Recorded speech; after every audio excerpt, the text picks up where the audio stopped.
Hey everyone, welcome to another video. In the lead up to Indiana Jones, The Dial of Destiny, I've decided to finally watch these films for the very first time. So let's get into Raiders of the Lost Ark, the first of the Indiana Jones films.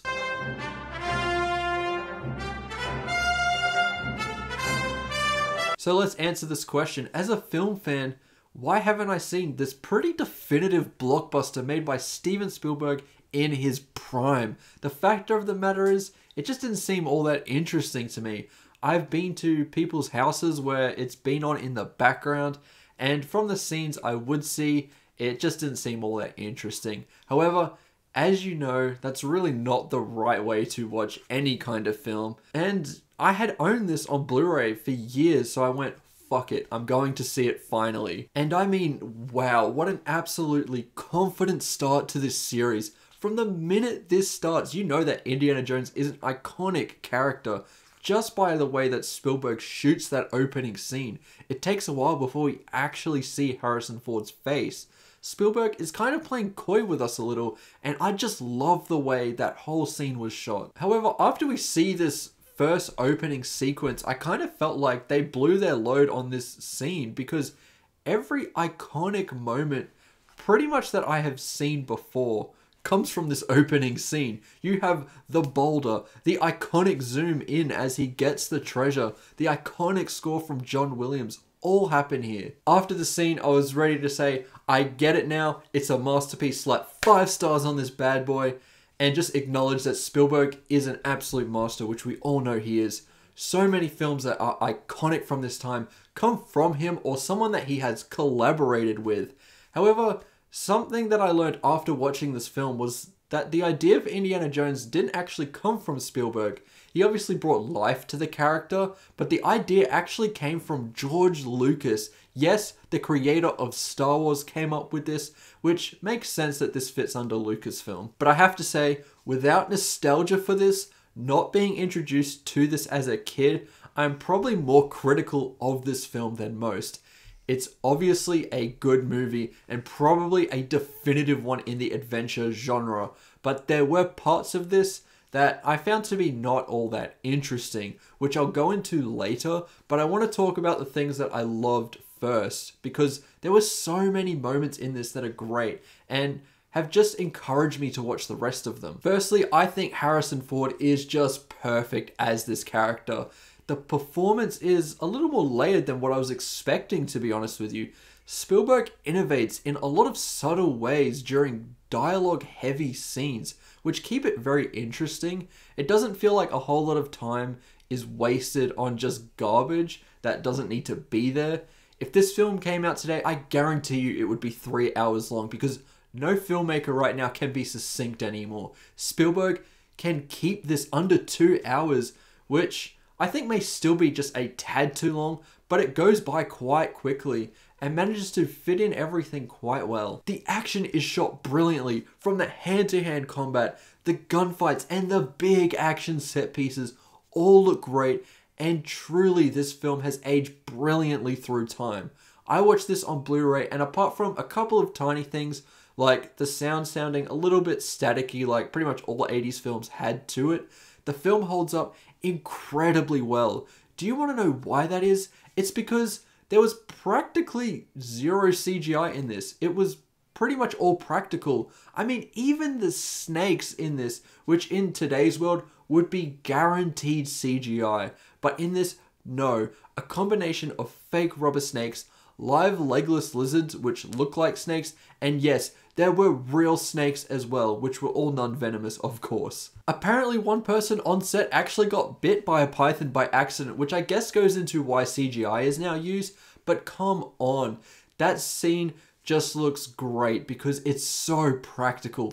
The boulder was made of fiberglass and didn't weigh as much as a real boulder, but Spielberg mentions that if someone were to get toppled by this prop, it would have done serious harm to them. Harrison Ford, in a way, is kind of like an older version of Tom Cruise now. He put his body on the line to make this film look stunning, and that is incredibly commendable because once again, this film has aged beautifully, and a lot of credit goes to Harrison Ford there.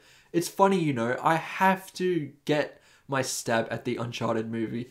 every chance I can get, because the scenes in Raiders of the Lost Ark look so superior than the Uncharted movie, which came out fucking last year.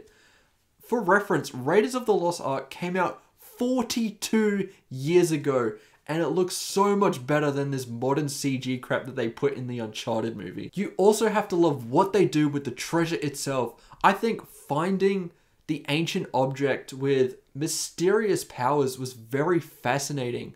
I am a huge Uncharted game fan, and I know now that the inspiration that series that I love took from this, because a lot of those treasure hunting elements felt quite similar.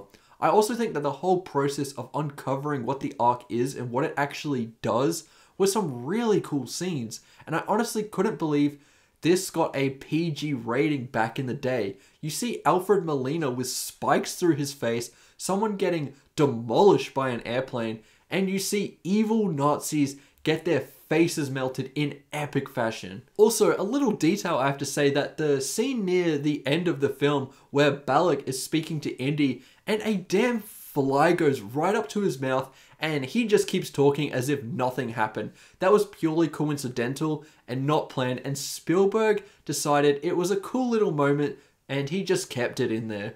That takes a lot of poise as an actor, because I think most of us would have instantly tried to swat that away, and in this case it probably would have messed up the scene, but here is just that happy accident, and it just works and enhances the scene a lot more in my eyes. Alright, I have to do it. Indie fans are really going to hate me here for criticizing parts of this movie, but I gotta do it. I'm not going to lie to you. I think pretty much most of the supporting cast that aren't indie in this are just not interesting to me. I've forgotten practically all of them. I think the love interest played by Karen Allen gets a really kick-ass introduction, and I feel like they couldn't really top that scene. The kiss scene, I'm sure a lot of people found really wholesome and sweet. I kind of found it super cringy.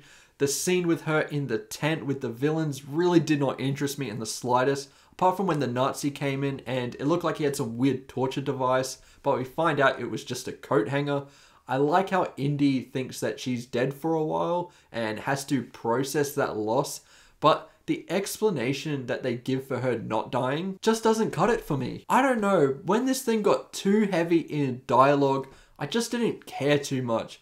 With this type of movie, I want a little bit of history on the object that they are chasing, a fun villain, and just kick-ass treasure hunting scenes. And I mean, we definitely do get all of that here, don't get me wrong. And those are the parts that I think a lot of people remember with this film. Now, definitely my favorite parts to this. But when we don't have that, I was kind of zoning out a bit. I know I am the worst, but that was just my viewing experience. It is because I hate him. Alright, going back to the good stuff, I have to say that this is far better shot than I could have ever anticipated. The lighting is kick-ass, and there are some wallpaper-worthy shots in this that were downright stunning. Oh, and obviously John Williams' score is picture perfect and lives up to its iconic nature, and it really is worthy of its status as an all-time great. Once again, Spielberg is a master and just knows how to make a damn fun film. Alright, overall, Raiders of the Lost Ark, I think it's solid. I enjoyed it, not all of it, but definitely most of it, and I think this is worthy of a 3.5 out of 5, and is very close to a 4, but those uninteresting parts just weigh this down for me personally. Do I recommend it? Absolutely. I think it would be hard for you not to like this film. It is obviously a classic and truly stands as one of the best adventure films ever.